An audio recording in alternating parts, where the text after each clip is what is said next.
ओम नमः शिवाय। नमस्कार दोस्तों, स्वागत है आप सभी का आपके अपने चैनल खुशहाल ज़िंदगी में। दोस्तों, आज के वीडियो में हम आपको पवित्र परिवर्तनी एकादशी की दिव्य और ज्ञानमयी कथा का श्रवण कराने वाले हैं।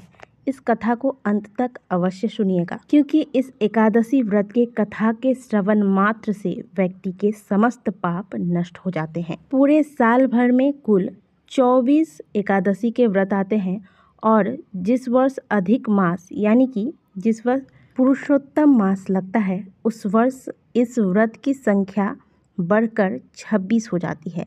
यानी कि उस वर्ष कुल 26 एकादशी के व्रत रखे जाते हैं।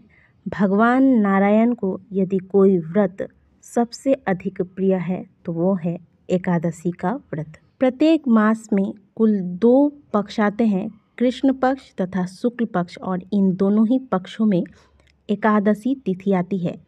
अलग अलग एकादशी का अलग अलग महत्व हमारे धर्म ग्रंथों में बताया गया है। भाद्रपद मास के शुक्ल पक्ष की जो एकादशी है उसका नाम है परिवर्तनी एकादशी। इसे वामन एकादशी के नाम से भी जाना जाता है, जो कि साल 2022 में 6 सितंबर दिन मंगलवार को रखा जाएगा। एकादशी व्रत के एक दिन पहले से ही व्रत के नियम शुरू हो जाते हैं। यानी कि दशमी के दिन ब्रह्मचर्य का पालन किया जाता है, सात्विक भोजन लिया जाता है। भोजन संभव हो तो एक बार ही किया जाता है, लेकिन अगर कोई परेशानी है तो हल्का भोजन आप रात में कर सकते हैं। लेकिन शास्त्रों की दृष्टि से देखें तो दशमी तिथि से ही चावल का त्याग कर देना चाहिए। एकादशी के दिन सूर्योदय से पहले बिस्तर का त्याग करें। नित्य के अपने जो भी कार्य हैं वह सभी संपन्न करने के पश्चात स्नान करें। संभव हो तो आज के दिन जल में थोड़ा सा गंगा जल और तुलसी के पत्ते मिलाकर स्नान करें। इसके बाद स्नान करने के पश्चात सबसे पहले सूर्य नारायण को अर्घ्य दें। अर्घ्य देने के पश्चात घर के मंदिर में एक घी का दीपक लगाएं। व्रत का संकल्प लें। संकल्प लेने के लिए आप दाहिने हाथ में थोड़ा सा पुष्प, अक्षत और थोड़ा सा जल लेकर व्रत का संकल्प लेंगे। इसके पश्चात भगवान श्री हरि विष्णु की या फिर लड्डू गोपाल की या फिर श्री कृष्ण की अगर आपके पास कोई प्रतिमा है तो इनका आप पंचामृत से अभिषेक करें। और यदि पंचामृत की व्यवस्था नहीं है तो आप शुद्ध जल में गंगा जल, तुलसी पत्ते मिलाकर इनका अभिषेक करें। फोटो में पूजा करते हैं तो फोटो को साफ कर लें। भगवान को केसर चंदन का तिलक लगाएं। जिस दिन आप भगवान का व्रत धारण करते हैं उस दिन अपना स्वरूप भी भगवान के स्वरूप के समान भक्त को बना लेना चाहिए। इसलिए आप अपनी रुचि के अनुसार आज के दिन तिलक धारण करें। आज के दिन पीले रंग के वस्त्र धारण करें, हाथ में कलेवा बांधें, फिर भगवान की पूजा अर्चना करें। भगवान को आज के दिन पीले रंग के वस्त्र पहनाएं, पीले रंग के पुष्प, पीली मिठाइयाँ, पीले फल इत्यादि भगवान को अर्पित करें।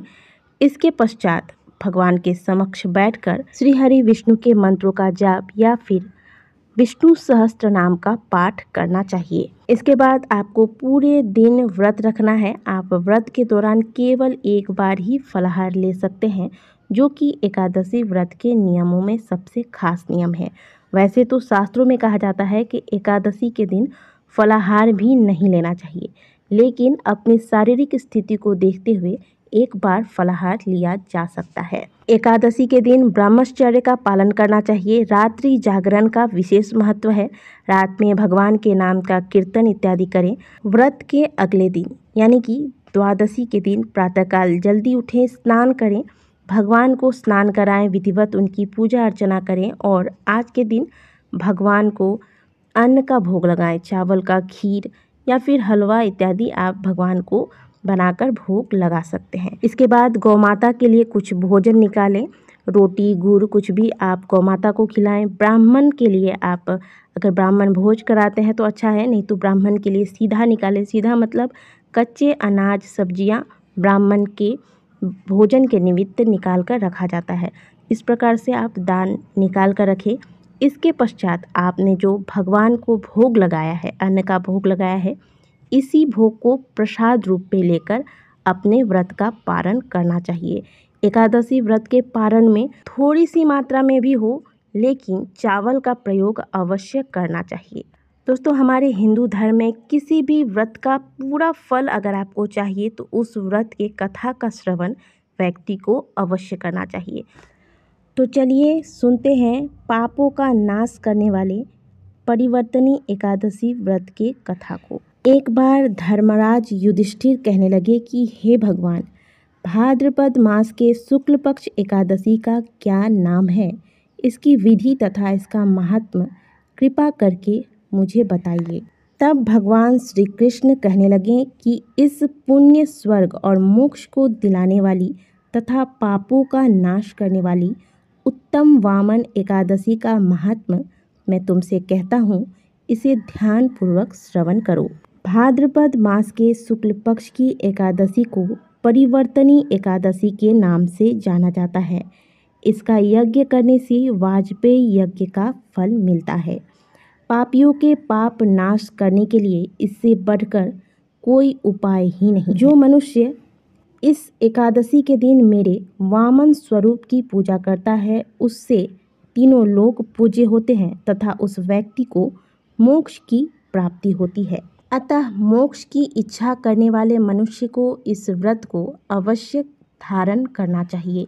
जो व्यक्ति भाद्रपद मास के शुक्ल पक्ष की एकादशी को व्रत व पूजन करता है, उसे ब्रह्मा विष्णु सहित तीनों लोकों का पूजन करने का फल प्राप्त होता है। अतः हरिवासर अर्थात एकादशी का व्रत अवश्य करना चाहिए। इस दिन भगवान करवट लेते हैं, इसलिए इसको परिवर्तनी एकादशी भी कहते हैं। भगवान के वचन सुनकर युधिष्ठिर बोले कि हे भगवान, मुझे अति संदेह हो रहा है कि आप किस प्रकार सोते और करवट लेते हैं तथा किस तरह राजा बलि को बांधा और वामन रूप रखकर क्या क्या लीलाएं की। चातुर्मास के व्रत की क्या विधि है तथा आपके शयन करने पर मनुष्य का क्या कर्तव्य है, सो आप मुझसे विस्तार पूर्वक बताइए।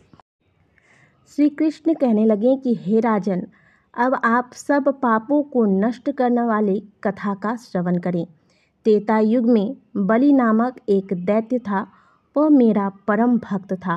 विविध प्रकार के वेद सूक्तों से मेरा पूजन किया करता था और नित्य ही ब्राह्मणों का पूजन तथा यज्ञ के आयोजन करता था। लेकिन इंद्र से द्वेष के कारण उसने इंद्रलोक तथा आदि देवताओं को जीत लिया था। इस कारण सभी देवता एकत्र होकर सोच विचार कर भगवान विष्णु के पास अर्थात मेरे पास आ पहुँचे। बृहस्पति सहित इंद्रादिक देवता प्रभु के निकट जाकर नतमस्तक होकर वेद मंत्रों द्वारा भगवान का पूजन और स्तुति करने लगे। अतः मैंने वामन रूप धारण करके 5वां अवतार लिया और फिर अत्यंत तेजस्वी रूप से राजा बलि को जीत लिया। इतनी वार्ता सुनकर राजा युधिष्ठिर बोले कि हे जनार्दन, आपने वामन रूप धारण करके उस महाबली दैत्य को किस प्रकार जीता? श्री कृष्ण कहने लगे कि मैंने बलि से 3 पग भूमि की याचना करते हुए कहा, ये मुझको 3 लोक के समान है और हे राजन, और यह तुमको मुझे अवश्य ही देनी होगी।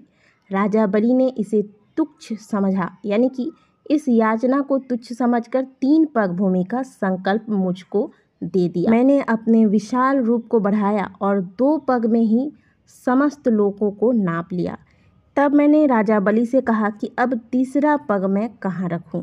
तब बलि ने अपना सिर झुका लिया और मैंने पैर उसके मस्तक पर रख दिया, जिससे मेरा वह भक्त पाताल को चला गया।